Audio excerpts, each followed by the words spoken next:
Code and Culture: How Creatives Are Writing Africa's New Tech Stack. And essentially, we're sort of examining the ways in which tech is finding a nexus with culture, and how we are sort of understanding what that means for us going forward.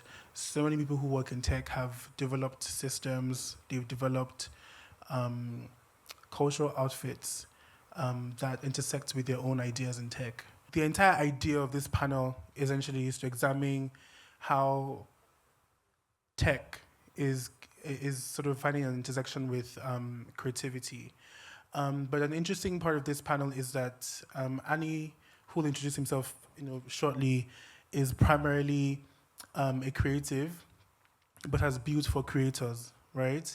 I'll allow Annie to introduce himself in a bit, but Delz over here is primarily a tech person, please correct me if I'm wrong, but has built for tech people. And but has built for creatives rather. So the bulk of this conversation will essentially examine what it looks like to build for creators, what the support system looks like. Obviously, we'd love for you to please join us with your thoughts, your questions, so they can answer. So I'll just allow Annie go first with his introduction. Just tell us about your work, and just primarily your work also in creating spaces for other creators like yourself.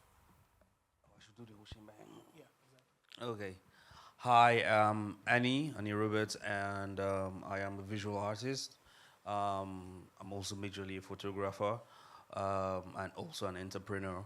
I have created spaces for creatives like the Arc, which is a platform I use to help other creatives basically try to show their work, or artists, sorry, try to show their work with very minimal or low pressure type of scenario, to try to engage their community and see, watch, just almost like a test, and also I also created the table, which is also another platform where I kind of group creatives or tech people or people of different industries to be able to come together and talk about things, because there are very, very, very few, will I say, spaces where people that can just come and actually talk just in Lagos. Most times, all the settings are just restaurants, very few places, and also just the difficulty of just navigating, Lagos as a whole. So I had to find a way to create, places where we can able to just come and meet ourselves and actually just, convene. Round of applause for Annie, everyone, please. Thank you. Over to you, Delz. Yes, so good afternoon, everyone. Hope everyone is having an amazing day today. Hope you guys are good. My name is Delz Erinle. Friends call me Delz. I'm founder CEO of Astra.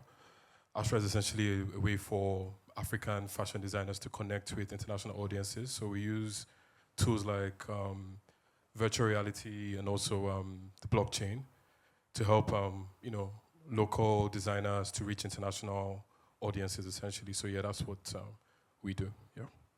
Round of applause for Delz, everyone. Amazing. Fun fact: I actually worked at Astra for a bit. It was really interesting. It was fun, and it's actually super interesting that we're talking now on the panel because it feels very full circle. Just to kick things off with, I want to ask both of you. Delz, you can go first, with asking, when you start to create, or when you were thinking of creating for a platform or a space for fellow artists or other artists, what was a need you were trying to fulfill, right? Yeah. So I think my own basic thesis, and I think it's like so important for all of us here to understand that, like, for the most part of the existence of technology, like, we as Africans have been consumers. So most of the tools we use, like the Ubers, the WhatsApps, the Facebooks, the Twitters, we've been consumers. So we haven't really thought of building things for the world to use. And I think, like, it's such an important time now because, like, the barriers of entry into technology are, like, much lower, that, like, we have to start thinking like in a very, very solid way. Like, how can we build tools for the entire world to use? Or how can we build tools that can connect ourselves to the entire world? So that was basically, like, the thinking behind Astra, just being stubborn and dogged about it. Like, how can we build tools to connect African creators to the rest of the world. Yeah. I like that you mentioned, sorry, before you go, Annie, I like that you mentioned this idea of Africans often not having autonomy over the things that we consume or that we use. Can you expand a bit more about that in terms of just how over the years, the tools we use, for instance, for coding or for building our own personal technologies are often owned by other people. And so we're, in many ways at their mercy, right? Has that evolved any since you began to observe that, or is it something that you think is still very much present in many ways? Yeah, I think like it's just I would say it's just about like being stubborn. The truth of the matter is that like because of things like Japa, there are actually a lot more Africans and Nigerians and Ghanaians all over the world in all these different cities that can actually be the first people to try and consume the products we make. So I think like a lot of us don't really think about like, okay, who out there is going to use it if they're not Nigerian, but like there are lots of first, second, third generation Nigerians. Like there are a lot of people in the UK, US that, they come outside, they speak Fone. But if you go to their house, like they're probably more Nigerian than we are. So it's like, there are people out there that are willing to use the technologies we build, but we just have to be like extremely stubborn about it and continue to fight to create this sort of technology. So that's how I say, I think it's, growing with time. Everything that you built is fulfilling a cultural need, right? Yeah. You're responding to a need that you've observed, and you mentioned it a bit earlier in your introduction as well, that you are thinking about things that are not accessible to people away from just like loud spaces and things like that. Yeah. So if you can just talk a bit more about what cultural need you're always thinking of trying to fulfill or serve when you're the space you're building. Okay. I think I'm just going to say creatives, especially here, Lagos, or I'll say in Lagos, for example, because that's where we are right now. We are a bit scattered. I would have loved a scenario where, and this is, what will I call it now? This is what I dream of. Like, I would love a way where we go back to the feeling of university, but without possibly the lecture. I feel like a lot of things, if we remember, a lot of things actually developed from us just continually being in that section, in do you understand, in our around each other. And right now, creatives, all of us here, thankfully, Entertainment Week Africa is bringing us together. But a couple of hours after now, we are all going to go to our different, our homes or offices, whatever it is, and what we think is bringing us together, the internet isn't really optimal, for what we need to produce, So I feel like the lack of, these third spaces where people can just come, and either work and now merge ideas together. We are lacking so many things that can come off, the intersection, or just feeding off each other's ideas. Back in school, there were a lot of things that came out of just being around each other, just bouncing ideas. It was very, very, very, very little to actually do because you're in hostels, so it's just constantly being in the presence of people that could collaborate. I think collaboration is okay. Back to what I'm trying to explain. So from collaboration is where a lot of things stem from, and we don't have the avenues for that. So in my mind, when I was building the table, or when I started the table, I really just dreamt of how people in similar sectors can really just find a place where they can come and actually just have conversations with each other. Now I'm putting it out there, possibly because I don't think the idea can be stolen. I'm hoping it's stolen, to be honest, because it's something that we do need. I've thought about something. When I think about an idea, I really have to find out how sustainable it is in the long run. Because we talk about workspaces, workspaces, people just really just come, kind of mind their business, do the work, and leave. And also we have the culture in Nigeria where we don't want to be talked down by anyone, or we really just want to mind our business and leave. We don't want anyone to just basically say anything to us. So we kind of do respect ourselves maybe too much to our detriment. And I really, really hope that we do find a way where I have thought of something where I'm like, okay, maybe it's a place where, people come freely to come work. Very, very low, yeah, payment, maybe a monthly membership fee of maybe 5,000 or something very, very cheap. And, or, you know what, there's, again, when I thought about that, I thought about the Lagos crowd, and I'm like, okay, there's going to be people that want, the exclusivity. I'm like, okay, you're going to feel way, okay, if you want more, you pay more. That kind of thing. So I've thought about it to that process and also merge it to maybe where you do work. So in my own situation, I thought about a scenario where think about somewhere as big as maybe the Landmark space where you do have studios, you do have all you do have what's it called?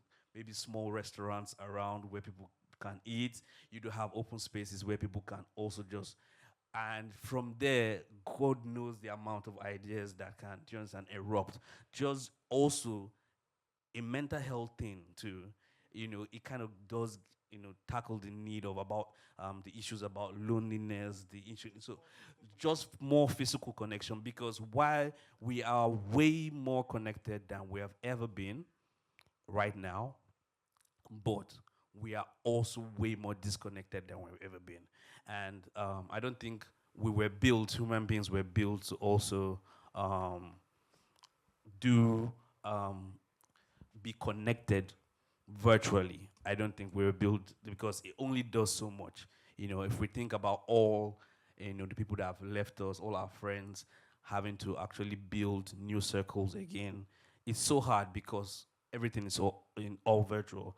So we really do get, strength and energy from just physical interaction and just being in the presence of people. Even though you would say stuff like social clock, but you do need it at some point. So, that's where my dream comes from, or that's where, I'm really, really aspiring to just make sure that something like this happens. I really appreciate you saying that. You're basically seeking and trying to build for connection. Before we go on, I want to mention, if you're someone in this room who's maybe thinking about creating events or creating other creative spaces, right? If you're thinking about ways in which you can build communities for yourself, for other people like yourself who are also creatives, I think it's a panel that you should really be paying attention to, because these are people who are thinking very seriously and have built, interesting and powerful spaces for other creatives to existing, right?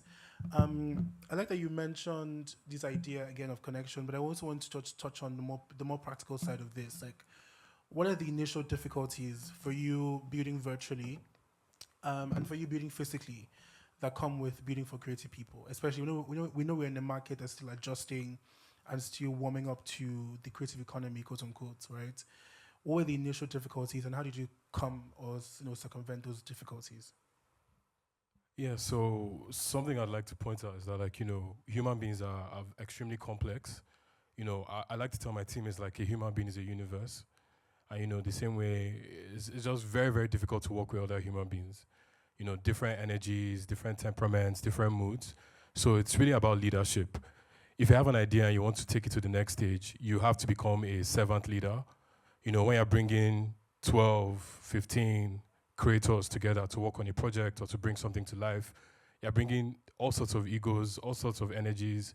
Some days you might talk to somebody, they might want to slap you, different types of energies. So you have to be extremely humble, because it's kind of like in the Bible, right? There was a time when the reason why Moses didn't see the promised land was because he was meant to talk to a rock and he struck it instead. And you have to just know how to talk to people. Any idea that you see, anything in this world, the chair was sitting on, speakers, everything was just created by people who came together and someone who had an idea but couldn't do it by himself and said, like, okay, I need to bring skilled people together to do it. But when you want to work with people that are skilled, you have to understand that, like, once you tell a child I'm talented, man, the ego is high. Once people know that they can do what they are able to do and they're good at it, it's high ego. So I think it's really about, like, really, really understanding how to lead people. And by leader doesn't mean that I'm your guy, do as I say. It's really about, like, what are you as a person trying to achieve? and how can I bring your vision into what I'm doing so that you feel like a part of this long term. If you're able to convince people to join your vision, then you can pretty much do anything you want to do. So that's been the most complex thing about building my team virtually and like building something with a distributed team. You know, just really making sure everybody's aligned. Some days when people vex you, you guys can, resolve it, call them, sort things out, and then move to the next stage. So that's pretty much my understanding. Yeah. As an extension of that, can you talk also about the more infrastructural difficulties as well? Because I know that you were between Lagos and elsewhere, and you also had some teams also in Lagos, right? So in doing that, can you just if you can just talk about the infrastructural. Yeah, so to build a tech product, you have to raise capital. And, these are very sophisticated investors you have to be speaking to. And some of these guys that will be on a call, they'll be like, hello, your internet has gone off, or maybe somebody's Wi-Fi is dead, or there's no light, or one thing or the other. But I think like we kind of have to just figure out a way to, just with everything, you have to figure out a way around things. So there's always infrastructure deficit. Like when you're building as an African, especially if your entire team, most of your team is African, there's also time differences. But you just have to be creative about how you walk around these things. And also, the sort of like tools that we have available are kind of not as sophisticated as the people you're competing with on a global scale. But we're Nigerians, like one of the biggest strengths we have is like resilience, and we figure anything out if we want to. So I think that's been a very, very important part. Yeah, that's really well put. And Annie, do you want to speak on what the challenges was like for you when you were building these physical spaces? I think the challenge with anything really also, number one is always like the money part. Because you need money. And I'm talking to, I'm looking at the crowd and I'm looking at potentially quite young people. And a lot of time trying to start up an idea always, they always trying to hit a wall, especially, if you can't finance a lot of things. And I'm going to say that I'm going to come back to, what the challenge were, but I also want to kind of give to people that are, here to also make them understand that a lot of things is a long game. I can speak about how I made this thing possible, but to be honest, it's been a 12-year journey. I was able to do what I did in the last 2-3 years because I have been on it. I have been working, I have been connecting with people, I have built a brand that, over the time became trustworthy, became profitable, So it's a lot of years that, come by the time you see someone actually producing result, a lot of times there is luck involved, a lot of times there is time involved, in these things. So I will just have to put that there, for a lot of people so that, this thing doesn't just look like a miracle, or it doesn't look like I'm privileged or anything. But one of the challenges is definitely funding, money, real estate. For something like the idea I have is a lot of real estate that you have to start getting. You need access to people. So I had to basically start funding all of this from my work, from all the things I do. Basically, my business funded, my passion. My business funded the ideas, I had. And, but by the time I actually wanted to do this next phase, which I did want to help creatives, and I did it for a bit. Nelson was one of the people that, engaged me. And to be honest, as much good as you want to do in your heart, a lot of times, when the money is just flowing from you, at some point you get disgruntled. At your point, you have to question, okay, what is, how are you getting, something back from this? No matter how much you want to give, it's either you have so much that the joy is enough for you, or, at some point, it definitely, I really wanted it to be something that now sustains itself. So that was one of the major really block I actually met, just that I just felt like this was just something that just kept on sucking money, and to what end. I really wanted to help, but at some point, it's just the human factor, and you get stuck at some point, you get discouraged, and that's kind of where it dwindles, and you see a lot of projects just die because of that. So I would say because of also the brand I built, I now had to find a way where this idea I had will be self-sustaining. I didn't want to think about, and self-sustaining means basically it pays for itself. I wanted salaries for the employees to be paid. I wanted, security, diesel, everything just basically to find a way to sort itself out, And I now found a way to do that, which was through, the content studio which I built. And again, back to the long term of me working for a couple of years, I decided going in that I didn't want to use my money, to do this. I'm going to see how I can leverage on what I've done so far, the brand, the name, and just see that, are people going to be able to trust me to be able to execute this? And, funny enough, I did, get, funding for this from, about 3 people, and a company also. And just because, they believed, and they put the money in there, and that was just me really, really pushing myself. It kind of looks like begging. It kind of because you have to wait, you have to check in on them softly, just to make sure that you're not pushy. You have to say hi, are we still on track for so and so, and eventually it came, and now it's basically a self-sustaining machine. Before, I had the thing where artists or creators give like a stipend, but now I basically removed that because I'm like, we're self-sustaining enough to be able to properly engage creatives. So always with everything you build, you have to always find in a way that is sustainable. That's always one of my with every advice, everything, every idea, I always have to sit down, and before I start moving, I am like, okay, long term, will I be here next year? Will we still be running next year? And if I cannot figure that out, to be honest, I drop it, until I do figure it out. Yeah. That's a fair point. I hope you guys have, questions afterwards, and you're preparing your questions afterwards. I wanted to ask, just piggyback off what you were saying about money. I think it's a crucial element in making anything as worthwhile. It's even more important in a place like Nigeria, where infrastructurally there's so many issues, and you have to basically be your own ecosystem, right? I wanted to ask though, in pursuing money and sustainability, right? How do you find a balance between wanting to be profitable, but also wanting to serve creators and serve creativity as well? So where do you where do you draw the line between, okay, I want to make a lot of money, or I want to make something that is useful for creative people? And I'd love Delz to also answer as well after Annie goes. So that's a very tricky part, and that's something I even faced.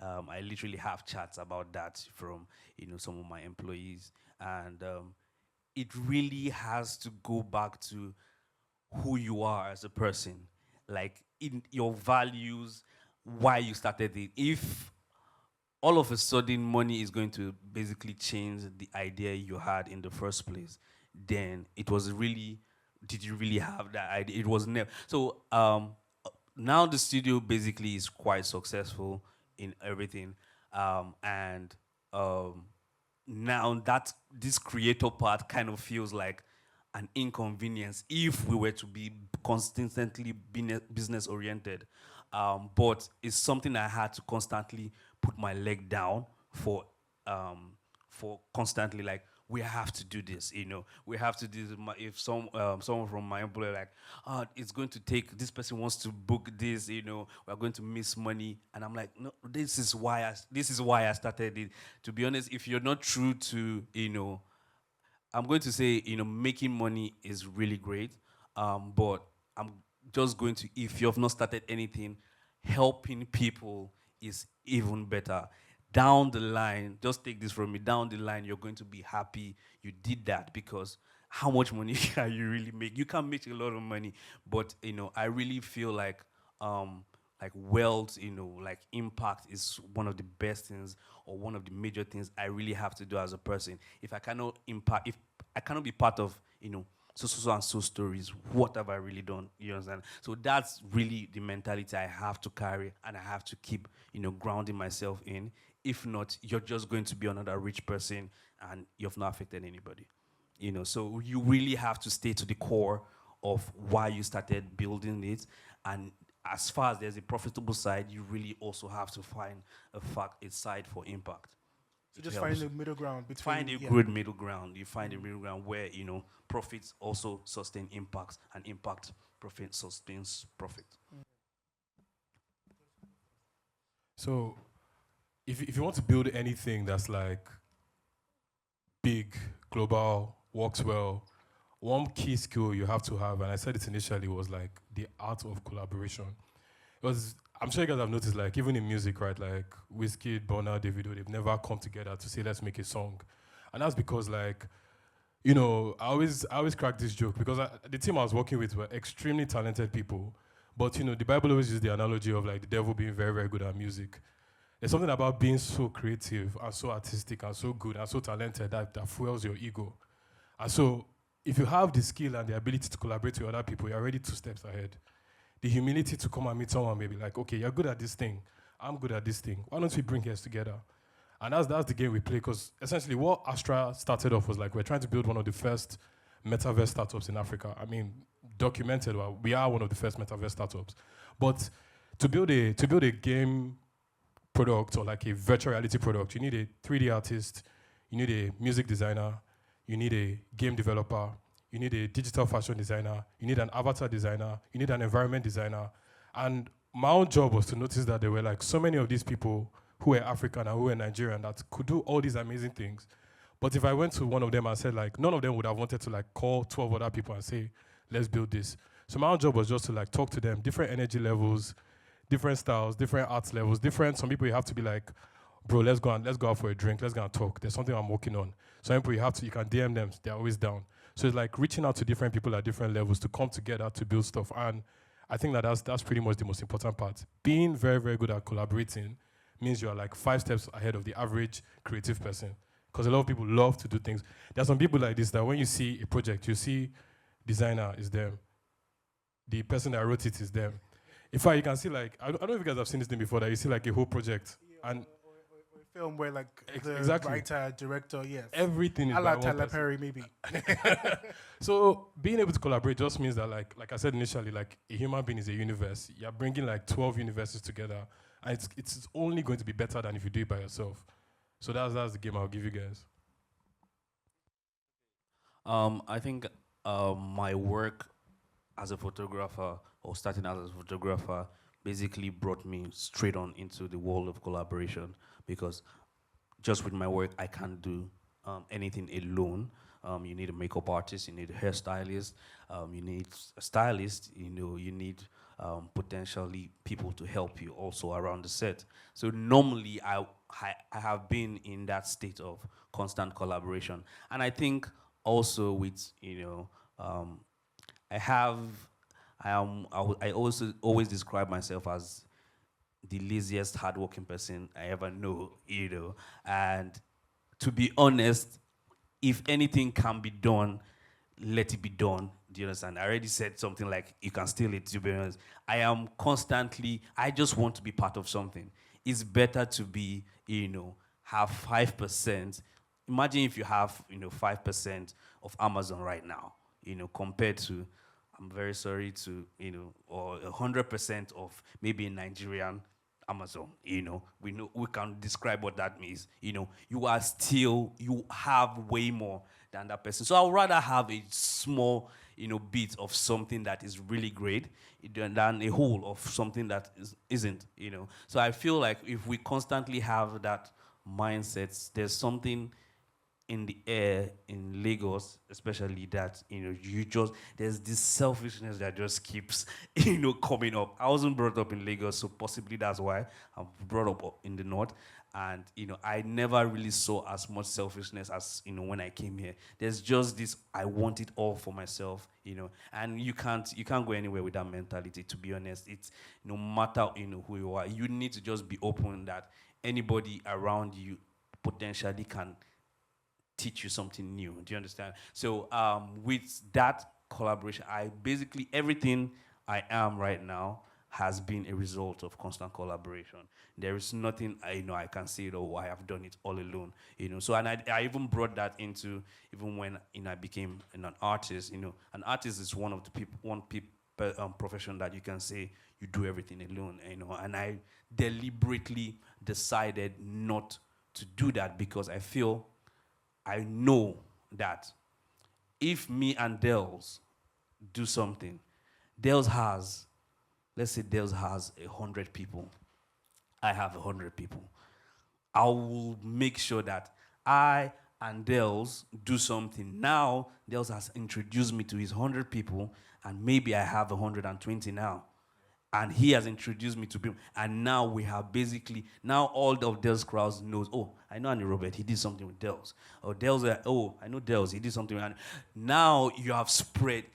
It's so myopic just to just have a very, very short-term vision. You have to always just see the bigger game, and collaboration is one thing that does help with that. Just make sure that you're part of something big. And with collaboration, just make sure you are also bringing, I think one of the best collaboration, make sure you're bringing something of value, you know what you're worth, and by the time you come into a set, you're not afraid about anybody taking your shine, So I really feel that also helps. I'm never afraid about in a collaboration that, oh, my name is, you are going to see my work. There's no way so just be confident and also just build.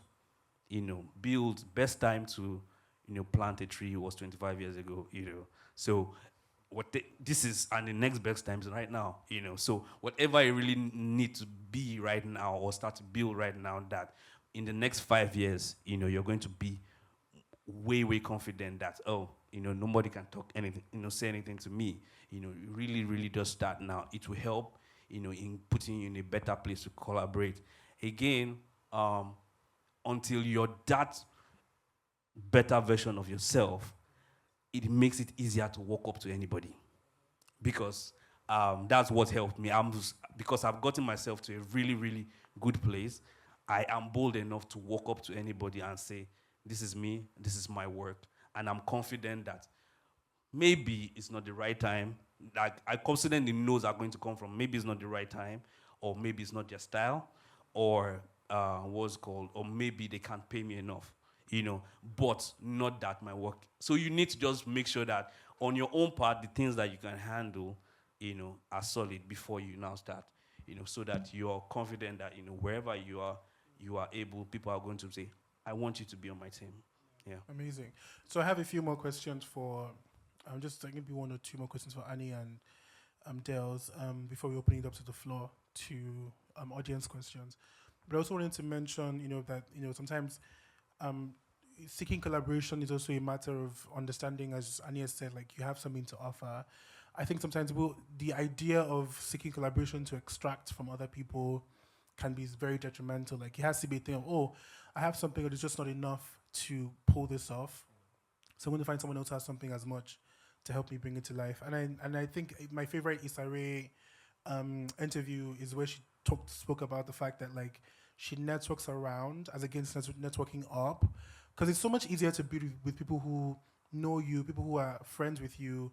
They understand your creative process, they understand what you've gone through, and they're able to understand just the journey as well. I want to ask, Delz, specifically for you, when you think of creator platforms or platforms that enable creativity, so in this case, I'm thinking, things like even Astra, for instance. I'm thinking platforms that enable ticketing, right, or that enable content sharing, things like that.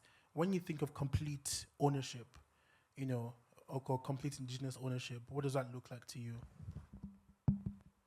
Yeah, so the thing is that, like, I don't know if something can be completely owned indigenous, just because, unfortunately for us, like, we don't have enough capital to compete with the international people we're competing with. So if you wanted to build a new Instagram or like a competitor to OnlyFans or I don't know whatever kind of like platform people are building, you have to sort of seek like international investment, and that's one of the big problems we have.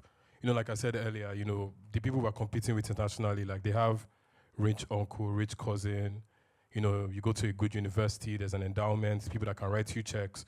And here we have to like figure it out, and you have to build a version one that is not really as good as where you want to go, so you can, you know, get it to international like accelerators that can then finance you. So that's the only way. But when it came to Astra, one thing we told ourselves was that we wanted to be an entirely African team. And I kid you not, like that became our like K-leg, because whereas we had like competitors that were, you know, they want to see themselves in the team, we had built a product that was better than a lot of other people's products. But because when they opened the deck, our pitch deck, I mean, you guys know what a pitch deck is, right? Okay. So yeah, when they open our pitch deck that we're using to raise capital, they see the entire team, 12 people, all black. I was like, what good can come from Nazareth, man? Like, what kind of dirty team is this? But you have to be extremely stubborn, which is, I say, like, you know, I love the thing about Nigerians that, like, we have coconut head. And it's so important to do anything in this game of life. You have to be extremely stubborn and see the long game. So if we want to build African platforms and have it as, like, we own this thing, we own this P, there's a lot of stubbornness. But on the other side, I've seen people that have, I know a guy that's like raised a lot of money to build a platform, he's in the UK. If you see this team, you won't think that there's any Nigerian on the team. They take a picture. So there's that side. So he owns it, he owns the most equity in the team, in the product. But if you see his team, like he'll probably stand in the corner and you just see like a lot of white and Asian people. He's raised like $5 million. So it's half-half. So there's equity ownership where like you actually own it, but to play the long game, you figured out how to build a team that on paper looks like it's international. Or we can say we want to play the game of like the entire team is black, but then we don't really take to the next stage. So there's strategy, there's a way to look at it, you know. I think your level of stubbornness will determine how you go about doing it, but that's my own take. Yeah. So would you say maybe just finding a middle ground in terms of being globalist, but also sticking to your roots, I guess, if that makes sense? Yeah, absolutely. So again, a lot of this game, a lot of these things is that like before you do anything, just spend a lot of time thinking and praying, because there's some insights. There's a level of playing this game. I always like to say like the game of entrepreneurship or the game of building anything is like 90% spiritual. So you have to be on a different wavelength in terms of like trying to look for divine inspiration, because you can lead with ego and be like, I want this entire thing to be Africa, like what we did. And it wouldn't fly as fast or as quick as it would have flown if you said, okay, let me look for one Japanese guy that's good at this thing. Let me look for an Asian guy. Let me look for it. And then you have this team that's like international. And then any investor that looks at it, whether they're in Asia, America, Africa, they're like, okay, this is a global team. I can back these guys to build a product that can go international. So, you know, the game is very, very deep. You just have to like be very, very strategic about it. Okay, and my last question to both of you, before we open it up to the audience, what kind of support, or what would, you know, good support look like from, in terms of just towards the creators economy or to create a system, right?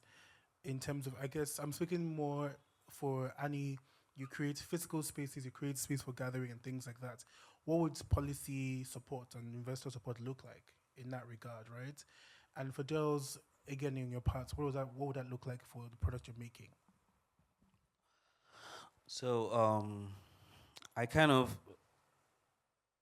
I would say that people that see the vision right now for what we are doing is because we have gotten to a place where millennials are taking managerial roles in politics, and they do see the vision, and a couple of those young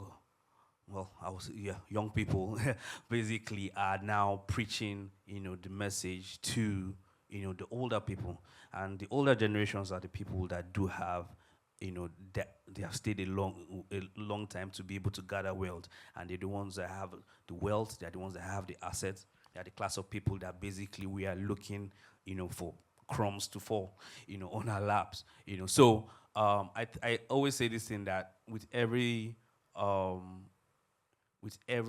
sets of people, the Gen Zs, you do have to just wait your turn, because no matter what, the money is not, if not for tech, that kind of, shifts the economic class. We will still have to wait. You will still have to wait your turn.